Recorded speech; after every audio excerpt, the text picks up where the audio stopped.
Brothers and sisters, that shaytan is very much invested in ruining the salah of a believer. In fact, he has an obsession with this, because he was one who was invited to pray to Allah in the beginning of time, and he refused, and he regrets this. But arrogance is preventing him from apologizing, and he will not apologize. And so Jahannam will be his home, as Allah has told us. And that's why he is immensely bothered at those who stand up to Allah and do what he knows he should have done all those years ago. And that is bow and prostrate to Allah. His first line of attack on you and I is to convince us that there is no need to pray. Salah is futile. So you know many people from your family perhaps, or your friends, may Allah protect them and guide us all, who don't pray. Shaytan has successfully convinced them that salah is futile. There's no need for it. If, however, he fails in this endeavor and you crush those whisperings and you get into your salah, he doesn't give up. He goes for the second best line of attack, which is what? Delay your salah. And that is why a lot of people, they don't remember the last time they prayed Fajr when it was still dark outside. If and when they pray it, it's only when the sun is halfway up the sky. La hawla wa la quwwata illa billah. He will say delay it, snooze it. It's okay, you have time, combine it. If, however, you pray your salah on time, he will go for his third line of attack. He doesn't give up. And that is what? Al-waswasa, to whisper. He will stand next to you and he will remind you of things that you had completely forgotten about. And you will find that your mind has become such a problem-solving brain in salah, and remembering solutions to problems that have passed a long time ago, and you start recalling things that you had completely forgotten about. That is shaytan. If he cannot stop you from praying, he will minimally detract from the reward by distracting. And that is why Imam Ibn al-Qayyim rahimahullah, he said in his book Talbis to Iblis, he said, when a person stands up to pray before Allah subhanahu wa ta'ala, shaytan is overcome with a huge amount of jealousy, because you have just now stood in the greatest of all stations before Allah, and the nearest that you can be before him, and it is the station that causes shaytan most pain and most anger, and so he endeavors to ruin your standing before Allah subhanahu wa ta'ala. It bothers him. It reminds him of a traumatic past. It reminds him of his fate and future. It reminds him of his arrogance. This is the most transformational act that a Muslim can do in his life, to say Allahu Akbar and stand in salah. And so jealousy overcomes him, and he begins to try to remind you of things throughout the day to detract from your reward. And so you are to remember, my brother, my sister, that when you are now beginning your salah, imagine that your wage for that salah, figuratively speaking, has been placed in front of you. And you need to hold on for just 10 minutes or so during your salah. And if you manage to pray a salah with khushu', attentiveness and humility, you will pocket every penny of that wage. But be careful, you need to be on guard, you need to be vigilant, because there is a thief. Every time you get caught slipping, you get caught nodding off, you get caught looking around with your eyes or with your heart, shaytan has stolen some of that wage. And that is why by the time you finish your salah, some people will pocket the full wage, some people will pocket only half the wage, some people will come back with a third, a quarter, and some people will go with no reward of the salah.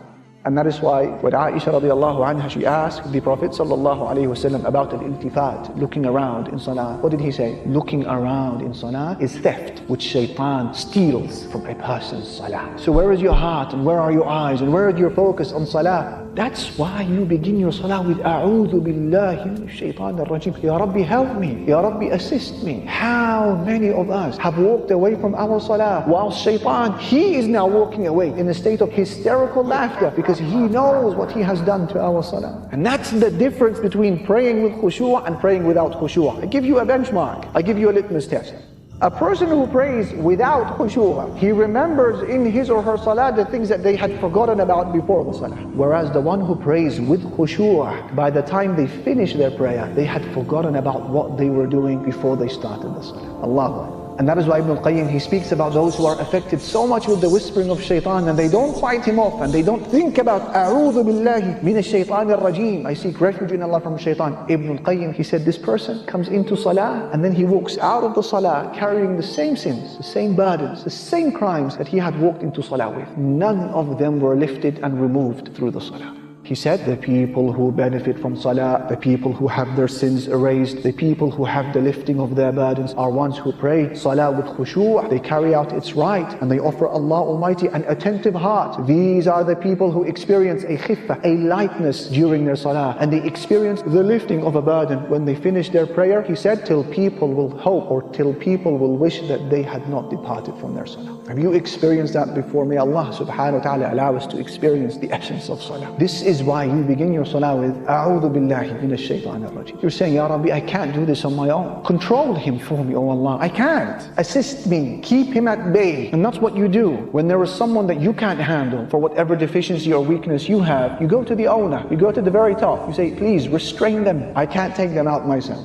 And this is the analogy given by Imam Ibn al-Jawzi. He said that one of our pious predecessors said to his student, what will you do in the situation where shaitan has beautified for you sins? You can't stop sinning. Whether it's things you're looking at, and listening, touching, inhaling, smoking, buying, selling, whatever it may be. He said to his student, what do you do in a situation where shaitan keeps tempting you to sin? The student, he gave the answer that you and I would have given, which is fight shaitan away. He said, what if shaitan comes back a second time? He said, I'll fight him away. And what if he comes a third time? He said, I'll repel him, I'll push him away. He said, that's the long route. And then he asked him a question. He said that if you came across a herd of sheep and then the dog of the shepherd came running after you and started barking and prevented you from continuing your journey, what do? He said, I will try to repel the dog as much as I can. He said, this is the long way. He said to him, what you need to do is you need to go to the shepherd. You need to go to the owner of the dog and tell him to restrain his dog. That way you'll be able to pass.